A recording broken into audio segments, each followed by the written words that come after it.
इंसान इंसान को माफ कर सकता है, लेकिन प्लैनेट्स कभी नहीं। कहते हैं पाप बाप को भी नहीं छोड़ता। ये किसी का किसी के खिलाफ आक्रोश और बदले की भावना नहीं है। ये नियम के काल चक्र है जो घूमता ही रहता है। विधि द्वारा स्थापित विधान जो इंसान के कर्म के अनुसार फल प्रदान करता है। Never seen before events will happen in your life. अंग्रेजी का ये कहावत अब सच होने जा रहा है। हलाहल निकलेगा। जी हाँ, हलाहल। क्योंकि हलाहल अगर नहीं निकला तो अंदर का अमृत के खोज अधूरा रह जाएगा। क्योंकि जो डर गया समझो मर गया। हाँ, बिना डरे स्वागत कीजिए महाराज का।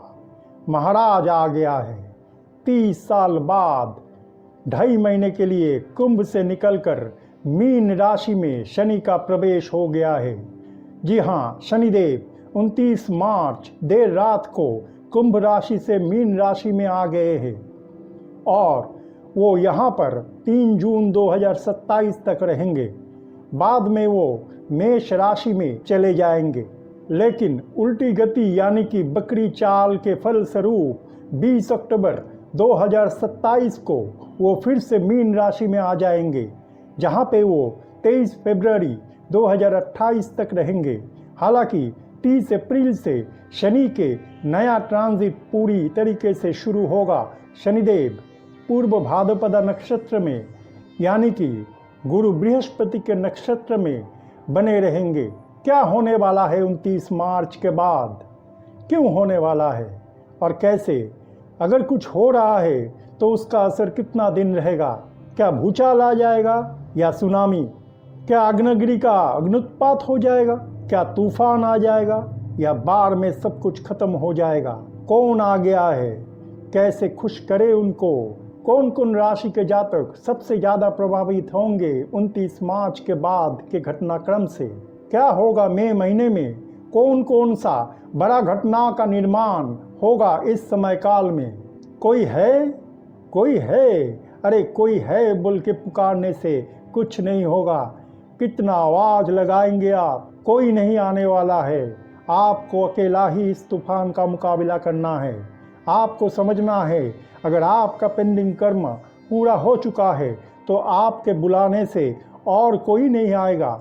जबरदस्ती अपने कर्म को मत बढ़ाइए, क्योंकि anything too much sooner or later will cost you so much. इसलिए अपने ज़िंदगी में टू मच का प्राइस अगर आप सो मच से भरना नहीं चाहते हैं तो कर्म को ना बढ़ाकर उसको काटिए। कर्म को बढ़ाएंगे तो उसे आपको ही काटना पड़ेगा। टॉक्सिक कार्मिक रिलेशनशिप को अब गुड बाय बोलने का समय आ गया है। अब तक जितने बार शनिदेव अपने राशि परिवर्तन कर चुके हैं उनमें यह वाला बहुत अलग और ख़ास है। और क्यों ना हो, क्योंकि इस समय को भगवान ने अपनी इच्छा के अनुसार शक्तिशाली बनाया है। 29 मार्च शनिदेव का राशि परिवर्तन से पहले इस साल का पहला आंशिक सूर्य ग्रहण संपन्न हुआ है। ऊपर से 29 मार्च न्यू मून का एनर्जी के साथ चैत्र अमावस्या भी था। इसके साथ अगर 29 संख्या को जोड़ देते हैं हम तो पावरफुल न्यूमरिक नंबर 11 आता है, यानी कि ये संयोग बहुत खास है। मीन राशि 12वां जोडियक साइन है। शनिदेव मीन राशि में आके राहु के साथ मिले हैं और 50 योग का निर्माण किया है। राहु जो पहले से ही सन के साथ एक क्लोज कंजंक्शन बनाए हुए थे। शनि को छोड़ के वहाँ पर और 4 प्लैनेट्स होंगे, सन, मून, मर्क्यूरी और वेनस। तो कुल मिलाकर मीन राशि में 5 प्लैनेट्स और एक छाया ग्रह का अद्भुत रेयरेस्ट कॉम्बिनेशन बन गया है, जो आने वाला लगभग 2 महीने तक बहुत सारे घटनाओं का कारण बनेंगे। एक राम ही काफी थे, ऊपर से आ गए सुग्रीव। सर पर मौत का बार, यानी कि मुसीबत पे मुसीबत। जी हाँ, मंगल करेगा मंगल। 2 अप्रैल देर रात मंगल मिथुन राशि को छोड़ के अपने नीच राशि कर्कट में जा रहे हैं। यहाँ पर मंगल 7 जून तक रहेंगे। नीच राशि के मंगल बहुत सारे जातक के लिए चैलेंज लेकर आएगा। मंगल देव श्रेणी का होते हुए भी एक क्रूर प्लेनेट है। मंगल धरती के सबसे नजदीक का प्लेनेट है, इसलिए उसका प्रभाव धरती के ऊपर सबसे ज्यादा होता है। मंगल में धरती जैसा ही एक सॉलिड सरफेस होता है। मंगल इंसान के जिंदगी में आग, युद्ध, प्रोटेस्ट, रेवोल्यूशन, गृह युद्ध, गर्मी, एग्रेशन, संघर्ष, स्ट्रगल, जोश, चंचलता, करेज और कंपटीशन के साथ जुड़े हुए हैं। मंगल कमांडर इन चीफ है। मंगल के ऊपर अगर कोई शुभ ग्रह का नजर ना हो या जन्मछक में वो नीच में अवस्थान कर रहे हो तो जातक के लिए वो मार्ग ग्रह भी बन जाते हैं। यानी कि मंगल एक रूथलेस मर्डरर भी है। मंगल एक एक्शन ओरिएंटेड प्लैनेट है जो आदमी को वर्कहोलिक बनाता है। यही मंगल तब नुकसानदायी बन जाता है जब आदमी बिना सोचे हड़बड़ी में कोई काम करता है। मंगल बहुत फ्रीडम लविंग प्लैनेट है। मंगल से प्रभावित जातक शादी नहीं करना चाहता है क्योंकि मंगल समझता है कि शादी उनकी फ्रीडम को छीन लेगा। मेष और वृश्चिक राशि को मंगल रूल करता है। मंगल मकर राशि में उच्च का होता है। मंगल का गोचर 45 दिन का होता है, यानी कि अगले 45 दिन तक राहु का एक 5th एस्पेक्ट मंगल के ऊपर रहेगा। राहु जब 18 में कुंभ राशि में जाएगा तब मंगल का अष्टम नजर राहु पे पड़ेगा। मंगल 7 जून के बाद राहु और केतु का नोडल एक्सिस में घुसकर अंगारक जोग का निर्माण करेगा। बहुत सारे सीक्रेट्स बाहर निकल आएगा। मानसिक स्थिति और हेल्थ इंसान को परेशान करेगा। नया घर खरीदने का या नए घर में प्रवेश करने का परिस्थिति का निर्माण होगा। जातक घर परिवार को लेकर बहुत चिंतित रहेगा। माता के स्वास्थ्य बिगड़ सकता है या उनके साथ मतभिन्नता हो सकता है। ज्यादा कॉन्फिडेंस अच्छा नहीं होगा। रूड बातें करना, अचानक गुस्सा हो जाना, जिद और चिड़चिड़ापन के कारण आपके जिंदगी में नुकसान हो सकता है। इस समय दूरदृष्टि के साथ सिद्धांत लेना जरूरी है। प्यार में या रिलेशनशिप में अचानक दरारें आ सकता है।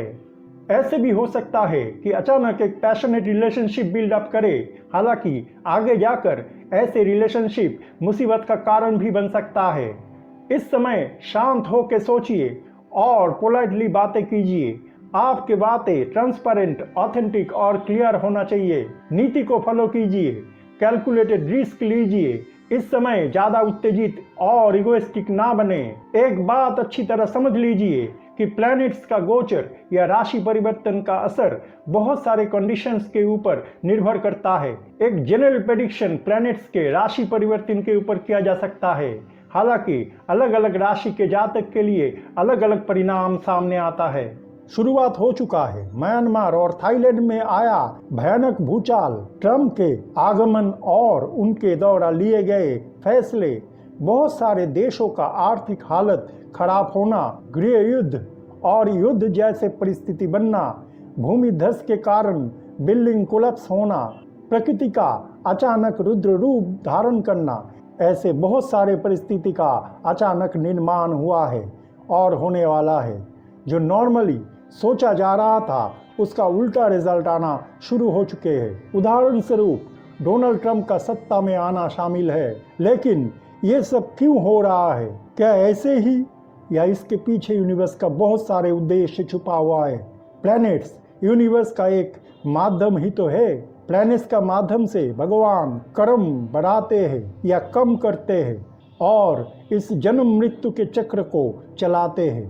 प्लैनेट्स के माध्यम से ही भगवान इस विश्व ब्रह्मांड का बैलेंस बनाए रखते हैं। इंसान के जिंदगी या धरती में प्रकृति का बैलेंस भी ग्रह के माध्यम से बना के रखा जाता है। यानी कि हमारे सोलर सिस्टम के अंदर जो शुभ और अशुभ शक्ति है उनमें हमेशा एक युद्ध होता है। जब बैलेंस बिगड़ जाता है तब उसे बराबर करने की मुहिम शुरू होता है और ये सिलसिला चलता ही रहता है। प्लैनेट्स इंसान को उनके किए गए पिछले अच्छे या बुरे कर्म के अनुसार फल प्रदान करता है। हमको नए नए कर्म करने के लिए प्रोत्साहित भी करते हैं आपको ये जानना ज़रूरी है कि जो कर्म आप कर रहे हो या करते आए हो वो क्या है और क्यों वो आप कर रहे हो या पहले किया था।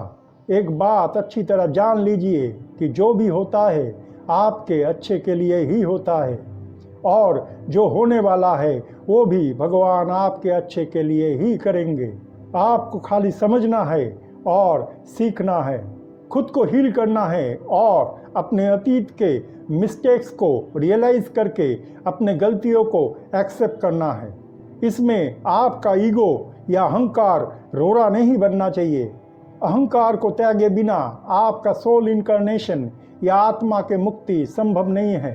आने वाला समय ये प्लैनेट्स का अवस्थान या गोचर आपको एक नए दिशा देंगे। आपके जीवन में नया परिवर्तन आएगा। आप बुरे संगत या बुरे कर्म से आज़ाद होंगे और स्पिरिचुअलिटी की तरफ मन जाएगा। आप अगर बहुत प्रैक्टिकल और लॉजिकल थे तो अब आप ज़्यादा इमोशनल होंगे। प्रैक्टिकलिटी और इमोशन में बैलेंस करना सीखेंगे। आपका डीप इमोशनल और स्पिरिचुअल हीलिंग होगा। पेंडिंग कर्मा कंप्लीट होने पर कार्मिक बंधन जो आपका नुकसान कर रहा था उससे आप मुक्त होंगे। कंट्रोल और मैनिपुलेशन को छोड़ के एक्सेप्टेंस और फॉरगिवनेस की स्थिति में आएंगे। अंतर्दृष्टि और मानसिक चेतना आप में विकसित होंगे। आप में क्रिएटिव और आर्टिस्टिक इंस्पिरेशन के प्रवृत्तियों का जन्म होगा। आप अगर खुद को एक समय के अंदर रेस्ट्रिक्ट करके रखे थे या खुद की कंफर्ट जोन में रहते थे तो आप उस परिस्थितियों को तोड़ के आगे बढ़ेंगे और अपना कंफर्ट जोन से बाहर आएंगे। हालांकि आपका मन स्पिरिचुअल एवेकनिंग की तरफ तो जाएगा, लेकिन उसके साथ गलतफहमी, कंफ्यूजन, इल्यूशन और डिसेप्शन से भी आपको सावधान रहना है। बहुत दिनों से चला आ रहा पुराने पैटर्न को छोड़ के आप नए दिशा की तरफ बढ़ेंगे। हालांकि ये आसान नहीं होगा। रिलेशनशिप और करियर को लेकर आपको रियलिटी चेक मिलेगा। इमोशनल हीलिंग और कार्मिक प्यूरिफिकेशन आपके लिए जरूरी होगा। याद रखिए, इस समय पेशेंस यानी कि धैर्य से काम करना आपके जीवन में बहुत आवश्यक होगा, क्योंकि शनि एक स्लो चलने वाला प्लैनेट है। शनि न्यायाधीश है। शनि नियम, नीति, अनुशासन और धैर्य को पसंद करता है। दुख, कष्ट और कठिनाई के बीच में से ले जाकर वो इंसान को उनके ही कर्म के अनुसार अच्छे या बुरा फल प्रदान करता है। जिंदगी में अच्छा हो या बुरा, हर एक घटना हमें कुछ न कुछ सीख देता है। अनफॉर्चुनेटली हम हमारे ज़िंदगी में घटित घटनाओं को देखते हैं, उसके पीछे सच को नहीं। अगर हम उसे समझ जाते हैं और उसके माफिक जीवन में अपने आप को सकारात्मक रूप से परिवर्तित करते हैं, उस सीख को अपने जीवन में कार्यान्वित करते हैं, तो भगवान का उद्देश्य से हमारे आत्मा के उद्देश्य मिल जाता है। शनिदेव एक बड़ा प्लैनेट है और उनकी ट्रांजिट लंबे समय तक होता है। स्थान परिवर्तन के 2 से 3 महीने पहले से ही शनिदेव अपना रिजल्ट्स देना शुरू कर देते हैं। 2025 शुरू होने के साथ ऐसे कुछ घटनाओं का निर्माण हुआ जो शनिदेव का आने का संकेत था। जो लोग दूसरे के साथ छल करते आए हैं उनके साथ अब छल ही होगा, क्योंकि वो दूसरे के साथ छल करते करते खुद के साथ भी छल ही किया है। आप अगर अपने ज़िंदगी में फेक है तो ये वो समय है जब आपके एवेकनिंग तो होगा, लेकिन ना चाहते हुए भी आपको अपने आसपास फेक लोग ही मिलेंगे और उनके साथ ही आपको रहना पड़ेगा। जो पैसे की लालच आपके मन में था वो पैसा ही आपका सबसे बड़ा दुश्मन बन जाएगा। आप ये अनुभव करेंगे कि जो पैसा और शोहरत को आप अपने शक्ति और खुशी मानते थे, वो पैसा ही आपके सबसे बड़ा दुर्बलता और मुसीबत बन गया है। सब कुछ होते हुए भी आप खुद को फकीर मानेंगे। दोस्त, परिवार और रिलेटिव से घिरे हुए रहने के बावजूद आपको उनका प्यार नहीं मिलेगा और खुद को बहुत अकेला महसूस करेंगे। दोस्त, परिवार और रिलेटिव से घिरे हुए रहने के बावजूद आप खुद को बहुत अकेला महसूस करेंगे और आपको उन लोगों का प्यार नहीं मिलेगा। जिंदगी में हर एक चीज़ हमारी इच्छा के अनुसार नहीं होता है। जो भी होता है भगवान के इच्छा के अनुसार ही होता है। शनि और दूसरे प्लैनेट्स का आने वाला कुछ महीने के अंदर जो गोचर या परिवर्तन देखा जाएगा वो हमारे जीवन में लंबे समय तक बहुत सारे तब्दीलियां लेकर आएंगे। बहुत सारे लोगों को उनकी कंफर्ट जोन से बाहर निकाला जाएगा, उनको दूसरे से अलग थलग कर दिया जाएगा ताकि उन्हें अतीत में किए गए उनकी कर्म का एहसास हो, अपने गलतियों को वो समझे, जो कोर बिलीफ सिस्टम को वो सही मानते आए थे वो कितना गलत था ये उन्हें समझाया जाएगा। जिंदगी में हमें एक फ्लो में चलना चाहिए। आपके जिंदगी में जो कुछ भी हो रहा है उसे होने दीजिए, जबरदस्ती उसे रोकने का या अपने मन माफिक परिवर्तित करने का कोशिश मत कीजिए, क्योंकि अगर आप ऐसा करने की कोशिश करते हैं तो परिस्थिति और बिगड़ जाएगा। घटनाओं से कुछ सीखिए, समझने का कोशिश कीजिए कि क्यों ये सब घटनाएं आपके जिंदगी में हो रहे हैं। इन घटनाओं के माध्यम से भगवान आपको क्या समझाना चाहते हैं।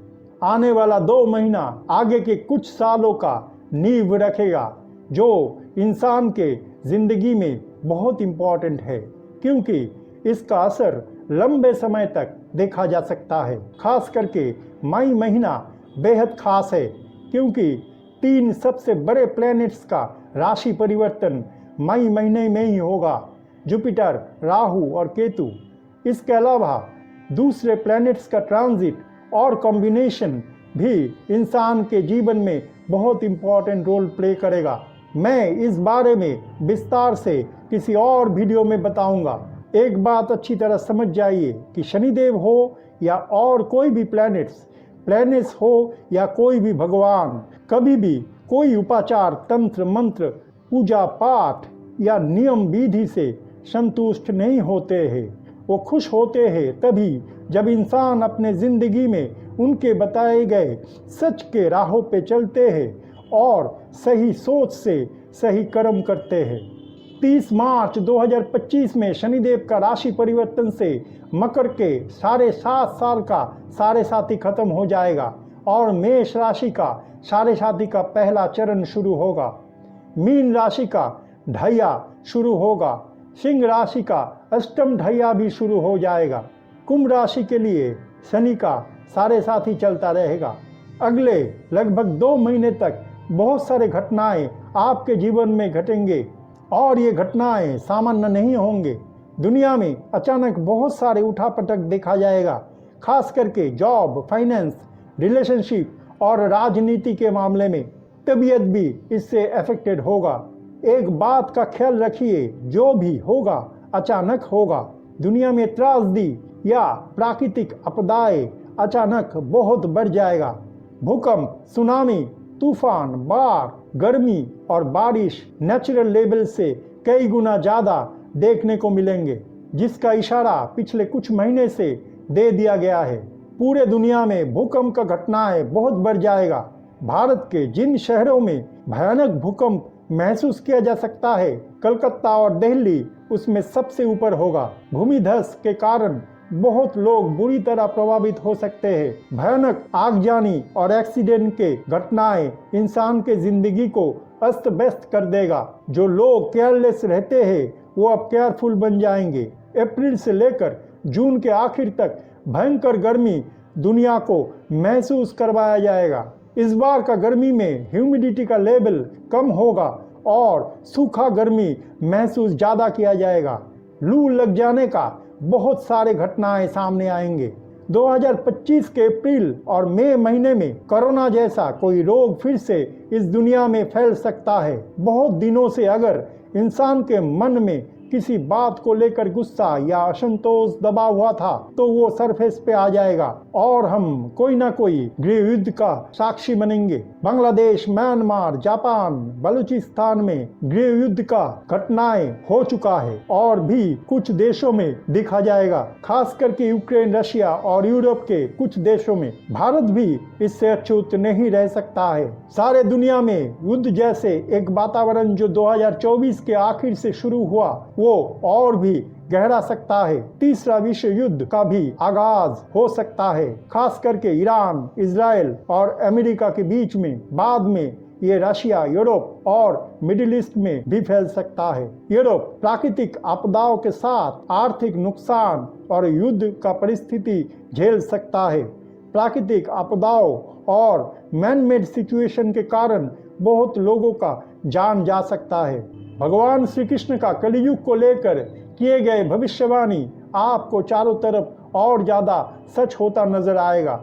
जो लोग ऊपर में खुद को आध्यात्मिक और ज्ञानी दिखाते आए हैं, सच को छुपा के झूठ को सबके सामने पेश करते आए हैं, हर वक्त झूठे इमेज लोगों के सामने शो करते आए हैं, उनका मुखौटा गिर जाएगा और हकीकत सामने आ जाएगा। हालांकि सामने वो जरूर सबको ये दिखाने का कोशिश करेंगे कि सब कुछ अच्छा है, ताकि किसी को मालूम न चल पाए पीछे उनकी जिंदगी में क्या भूचाल आया हुआ है। दोहरे मापदंड वाले लोगों की मुखौटा सबके सामने खुल जाएगा और असलियत बाहर निकल आएगा। जो लोग सारे जिंदगी भर दूसरे के साथ चालाकी का खेल खेलते आए हैं और खाली अपने मतलब के लिए दूसरों को इस्तेमाल करते आए हैं, वो अपने ही जाल में फंसते नजर आएंगे। उनको भी उनके ही दोस्त या पार्टनर फाइनेंशियल लॉस करवाएंगे।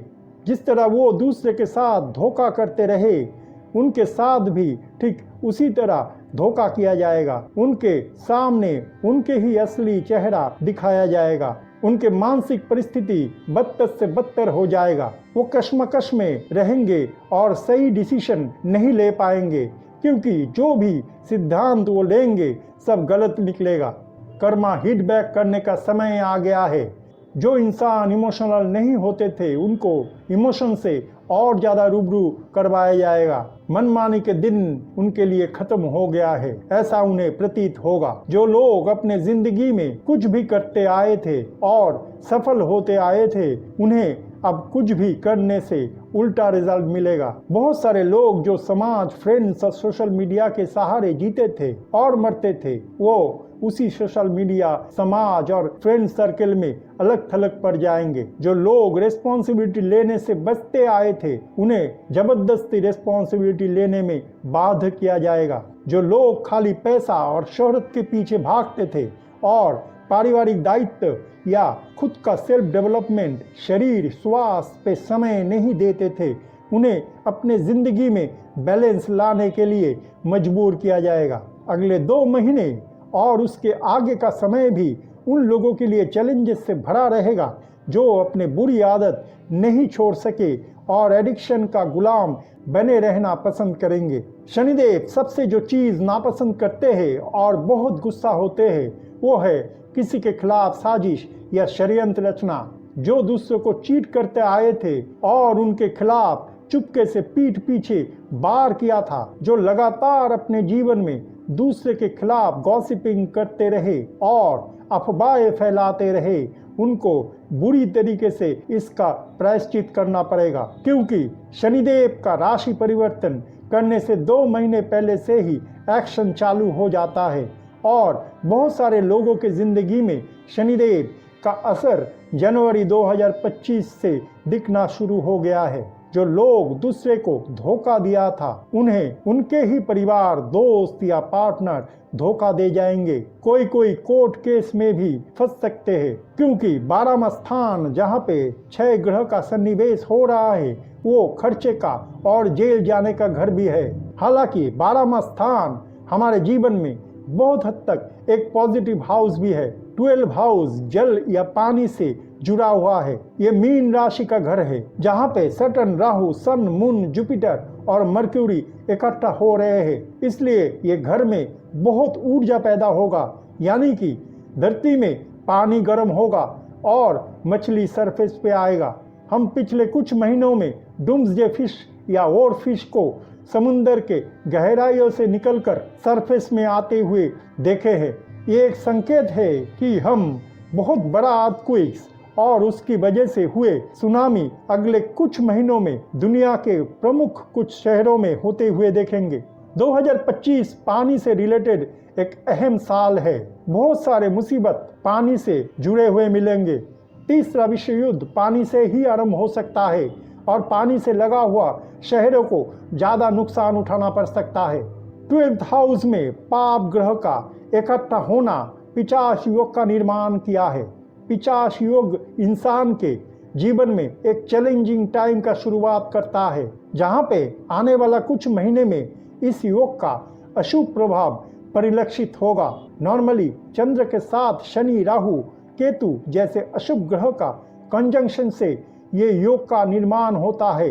इस वजह से पर्सनल लाइफ में mental disturbance, health problems, financial issues देखा जा सकता है। प्रोफेशनल लाइफ में जॉब लॉस होने का चांसेस बढ़ जाएगा या नौकरी से हाथ धोना पड़ेगा। बिजनेस डाउन होगा, कस्टमर कम हो जाएगा, नया कॉन्ट्रैक्ट ना की बराबर मिलेगा। समाज में जो नकली मान सम्मान गलत तरीके से हासिल किए थे, अचानक उनका हर एक सच लोगों के सामने आ जाएगा। हमारे पिछले अच्छे या बुरे कर्म के अनुसार उल्टी गिनती शुरू हो चुके हैं, यानी कि जो आप दूसरे के साथ करते आए थे वो अब आपके साथ होने लगेगा। खुद की किए गए बुरे कर्म बैकफायर होगा।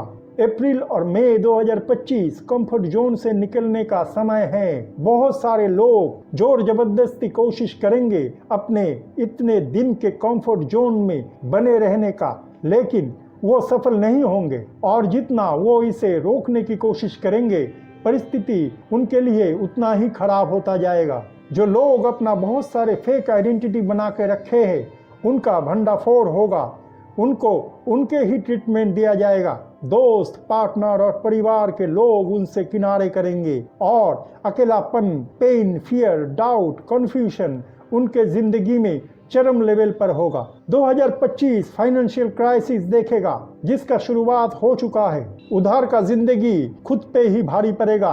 पहाड़ समान लोन्स चुकता करना बहुत मुश्किल हो जाएगा। अंधाधुंध निवेश या दूसरे के गलत सलाह पर किए गया इन्वेस्टमेंट या तो डूब जाएगा या फिर घाटे के सौदा बन जाएगा। लोन लेकर जो ऐशो आराम से जिंदगी बिताना चाहते थे या समाज में दूसरों को झूठी ठाट बाट दिखाकर रुतबा हासिल करना चाहते थे, उन्हें उचित शिक्षा मिलेगा। कोई उन्हें यकीन नहीं करेगा। इनके झूठी जिंदगी सबके सामने आ जाएंगे। गलत और गंदे काम करके, लोगों को चीट करके, 2 नंबरी और धोखाधड़ी करके जो लोग पैसा इकट्ठा किए थे वो सब उनसे चला जाएगा। रह जाएगा सिर्फ सही रास्ते फॉलो करके या सही नियत से कमाया हुआ धन। अगर संभव है तो इस समय कोई बड़ा फाइनेंशियल डिसीजन ना ले, क्योंकि ऐसी भी संभावना है कि आपके साथ संपत्ति या प्रॉपर्टी से संबंधित कोई फ्रॉड या चीटिंग हो जाए। पल पल आपको एहसास दिलाया जाएगा कि 2 नाव में पैर रखकर आप आगे नहीं बढ़ सकते हो। किसी एक नाव को आपको चुनना ही होगा। या तो दूसरे रास्ते को चुनिए जो पार्थिव जगत में मोह माया, लोभ, लालसा, बहुत सारे पैसा कमाना, शोहरत, नाम कमाना, समाज में झूठी इज्जत और इमेज बनाना, एप्रिसिएशन और रिकॉग्निशन पाना या अहंकार के वशीभूत होके मटेरियल सक्सेस की तरफ भागने के साथ जुड़ा हुआ है। या फिर पहले रास्ते पे आइए जो भगवान और आध्यात्मिकता के साथ जुड़ा हुआ है। किसी एक को चुनना पड़ेगा आपको। मन में भोग, लालसा और अहंकार रहते हुए आप भगवान का नहीं बन सकते हो।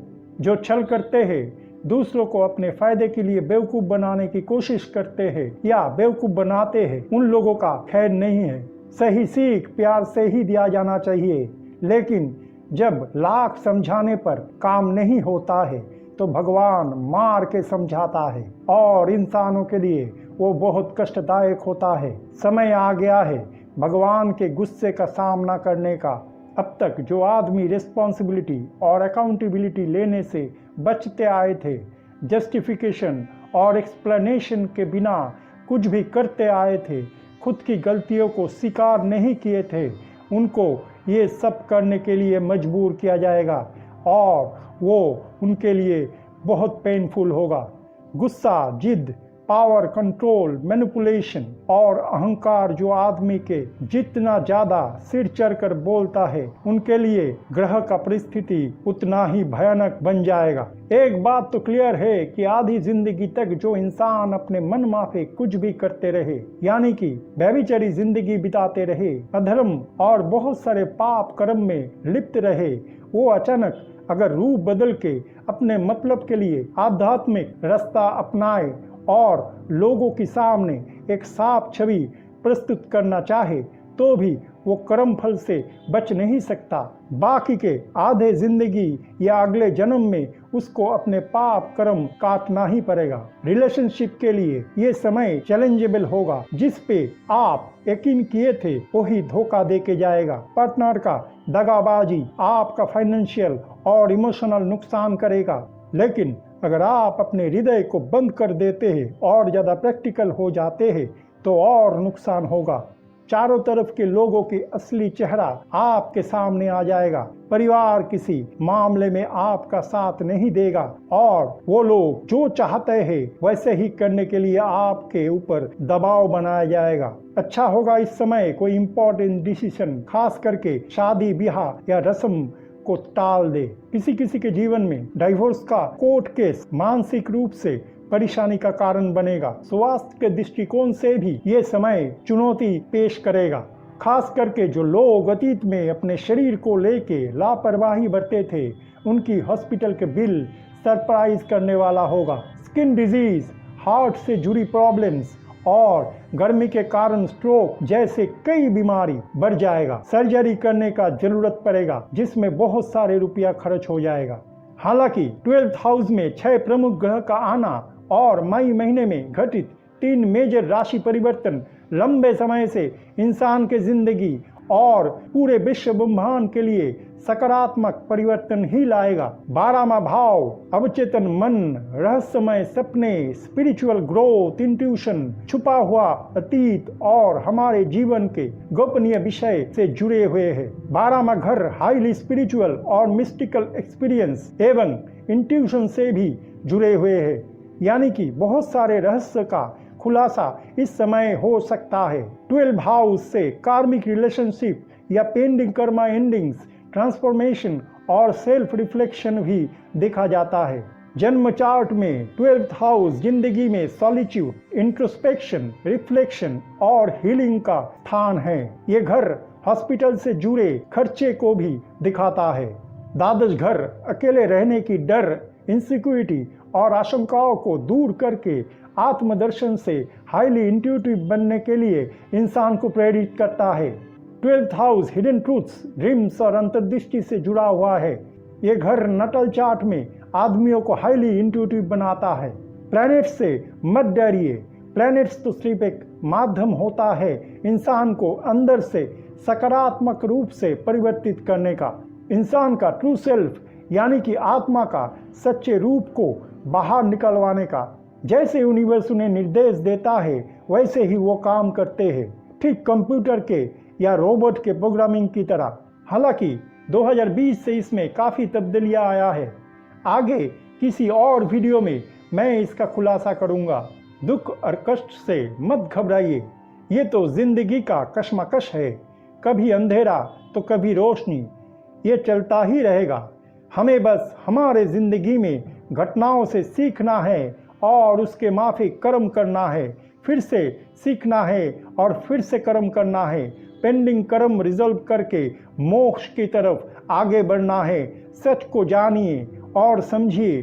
सच को जानेंगे तो भगवान को जानेंगे। घबराइए मत, जो हो रहा है उसे होने दीजिए, क्योंकि वो आपके अच्छे के लिए ही हो रहा है। हमारा जिंदगी ही भगवान का लिखा हुआ एक स्क्रिप्ट है और शरीर कर्म के माध्यम से अभिनय करता है। इसलिए अभिनय के ऊपर अभिनय मत कीजिए। अपने सच्चे स्वरूप को सबके सामने लाइए। दूसरे के साथ खेलना खुद के साथ खेलना होता है। अगर अभी भी हम दूसरे के साथ खेलेंगे तो भगवान हमारे साथ खेलेंगे। नकली रूप को छोड़ के असली रूप में आइए। ईगो को हटाकर अपने मिस्टेक्स को रियलाइज कीजिए। खुद को शुद्ध और पवित्र बनाकर नए जिंदगी का शुरू करना पड़ेगा। ऊपर में कुछ और और अंदर में कुछ और बन के नहीं। ये लड़ाई है सच और झूठ का, ये लड़ाई है शुभ और अशुभ का। देखते हैं आपके अंदर शुभ और अशुभ शक्ति के इस लड़ाई में जीत किसका होता है। जिंदगी में हर एक चैलेंज को खुशी खुशी एक्सेप्ट कीजिए। अपने अंदर देव और दानवों का संग्राम को अपने ही आत्मा के अंतर्दृष्टि से प्रत्यक्ष कीजिए। शरीर के बंधन और मन का दुख से ऊपर उठ के आत्मा के सच्चे रूप का दर्शन करना ही राजा से मिलना होता है। आइए हम सब उस राजा से मिले।